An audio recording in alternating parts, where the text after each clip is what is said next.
ప్రముఖ singer birthday పార్టీలో drugs కలకలం రేపుతుంది. చేవెళ్ల త్రిపుర రిసార్ట్ లో నిర్వహించిన పార్టీలో పలువురు డ్రగ్స్ పార్టీ నిర్వహించారు. ఘటనపై కేసు నమోదు చేసిన పోలీసులు దర్యాప్తు చేస్తున్నారు.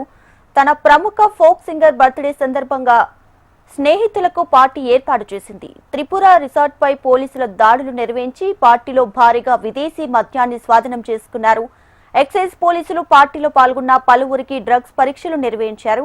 ఈ పరీక్షల్లో 9 గంజాయి పాజిటివ్ గా తేలినట్లు సమాచారం.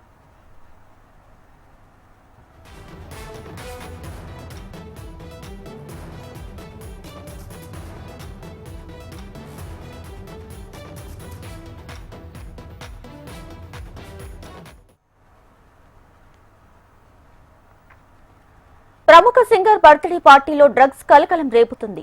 చేవెళ్ల త్రిపుర రిసార్ట్ లో నిర్వహించిన పార్టీలో పలువురు డ్రగ్స్ పార్టీ నిర్వహించారు. ఘటనపై కేసు నమోదు చేసుకున్న పోలీసులు దర్యాప్తు చేస్తున్నారు.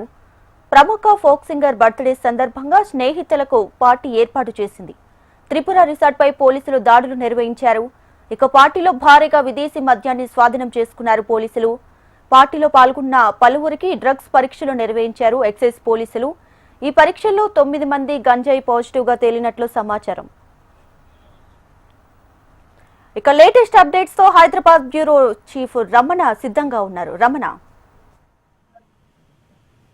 ప్రముఖ గాయని మంగ్లీ తన బర్త్డే వేడుకల సందర్భంగా ఒక పార్టీ ఇచ్చింది. ఆ పార్టీలో భాగంగా పెద్ద మొత్తంలో తనకు సంబంధించిన స్నేహితులు, బంధువులు వీరంతా కూడా ఆ పార్టీలో పాల్గొన్నారు. ఆ పాల్గొన్న సందర్భంలో వారు డీజేను ఉపయోగించడం కావచ్చు, తర్వాత ఆ నిబంధనల విరుద్ధంగా అంటే సమయం మించినా కూడా ఆ డీజే వారితో పాటు విదేశీ మద్యం కూడా వాడినట్టుగా ప్రస్తుతం చేస్తున్నారు.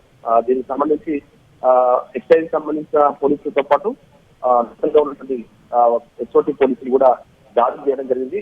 దాడుల్లో పెద్ద మొత్తంలో అయితే ఈ మద్యాన్ని స్వాధీనం చేసుకోవడంతో పాటుగా ఒక 9 మందికి పరీక్షలు చేసినప్పుడు అంటే డ్రగ్స్ సంబంధించిన టెస్టులు చేసినప్పుడు వారు గంజాయి తీసుకున్నట్టుగా కొంత ప్రాథమికంగా వచ్చే రిపోర్ట్ లో గంజాయి తీసుకున్నట్టుగా అయితే పాజిటివ్ వచ్చేది తెలుస్తోంది. దీనికి సంబంధించి మరింత స్పష్టత రావాల్సింది. కానీ మొత్తం మీద విదేశీ మద్యంతో పాటుగా ఏదైతే డీజేలు కూడా సమయానికి మించి వాళ్ళు అంటే అర్ధరాత్రులు డీజేలు కంటిన్యూ చేయడం మూలంగా అది పరిమితికి మించి కూడా డీజే సౌండ్స్ ఉన్నాయి. దాని మూలంగా అక్కడ ఉన్న స్థానికంగా కాలుష్యంగా దెబ్బతినే అవకాశం ఉంటున్నటువంటి ఒక ఆరోపణలతో అయితే కేసులు నమోదు చేశారు. అందులో ముఖ్యంగా మంగ్లీతో పాటు ఈ ఎవరైతే ఫామ్ హౌస్ త్రిపుర రిసార్ట్ సంబంధించిన ఫామ్ హౌస్ సంబంధించి ఆ రిసార్ట్ యజమానిపై, ఆ తర్వాత మరో 2 వ్యక్తులపై అంటే మొత్తం 4 కేసులు అయితే నమోదయ్యాయి. అదే ప్రస్తుతం అయితే ప్రాథమికంగా తెలుస్తున్న సమాచారం మేరకు గంజాయి కూడా వాడినట్టుగా ఆరోపణలు వ్యక్తిస్తున్న నేపథ్యంలో వాటికి సంబంధించి మొత్తం మీద విచారణ అయితే కొనసాగుతుంది. ప్రైమరీగా అయితే 9 మందిలో ఒకరికి మాత్రం 100% వారు గంజాయి వాడినట్టుగా తీసుకున్నట్టుగానే ప్రస్తుతం తెలుస్తోంది. దానికి సంబంధించి విచారణ అయితే కొనసాగుతున్న పరిస్థితి కనిపిస్తుంది. మొత్తం 48 మంది అందుకు సంబంధించిన బంధువులు, సన్నిహితులు అంతా కలిసి ఈ పార్టీ చేసుకోవడంతో పాటుగా ఆ సమయంలో పోలీసులు విచారిస్తున్న సందర్భంలో మళ్ళీ వారికి సహకరించలేదు అనేటువంటి ఆరోపణతోనే ఆమెపై కూడా కేసు నమోదు చేసినట్టుగా తెలుస్తోంది. మొత్తం మీద ఈ కేసు సంబంధించిన విచారణ సాగుతోంది. ఇంకా ఇందులో గంజాయి ముందుగా ప్లాంట్ గా తీసుకున్నారా, ఇది ఏం జరిగింది, ఇలాంటి వివరాలు రాబట్టే ప్రయత్నం అయితే పోలీసులు చేస్తున్నారు.